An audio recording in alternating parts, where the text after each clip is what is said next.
ये नहीं है कि सिसोदिया जी अपराध मुक्त हैं, वो अभी भी अभियुक्त हैं और उनकी जवाबदेही कोर्ट ऑफ लॉ में बनेगी दिल्ली की जनता के साथ विश्वासघात करने की। माननीय मनीष सिसोदिया जी ऐसे दिल्ली के शिक्षा मंत्री हैं जो दिल्ली की बच्चों को, दिल्ली की जनरेशन को पाठशाला से मधुशाला तक ले जाने का पाप कर चुके हैं। बेल मिलना बहुत स्वाभाविक बात है, इसका अर्थ कतई ही नहीं है कि वो अपराध मुक्त हैं।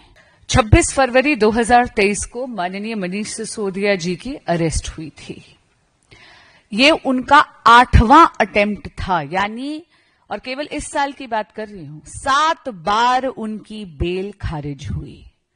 आज honourable supreme court of India के समक्ष उनके वकीलों ने मेरिट्स पे कोई दलील नहीं दी।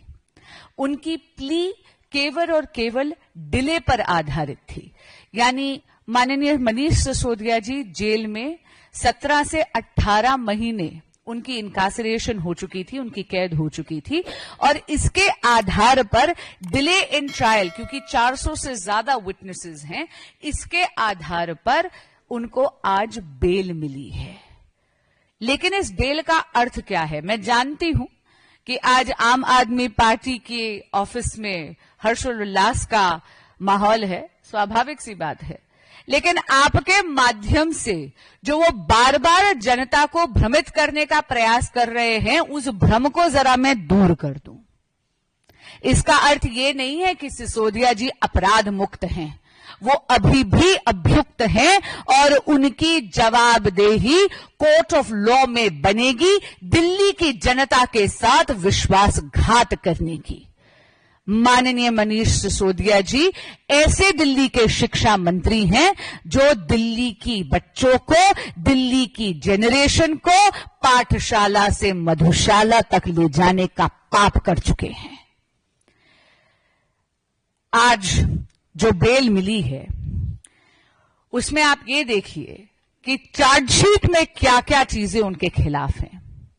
चार्जशीट में यह बोला गया है कि 170 से ज्यादा फोन सिसोदिया जी के आदेश पर तोड़े गए थे, यह बोला गया है। और यह तो फाइंडिंग है कोर्ट की। ट्रायल कोर्ट ने कहा कि लिकर स्कैम के वो प्राइमा फेसी आर्किटेक्ट हैं, यानी शिल्पकार हैं शराब घोटाले के। खुद सुप्रीम कोर्ट ने यह पाया है कि 338 करोड़ का मनी ट्रांजैक्शन इन्वॉल्व्ड है। उनको यह बोला गया कि उनको अपना पासपोर्ट सरेंडर करना है। उनको यह बोला गया कि हर मंडे जाकर उनको पुलिस के समक्ष पेश होना है।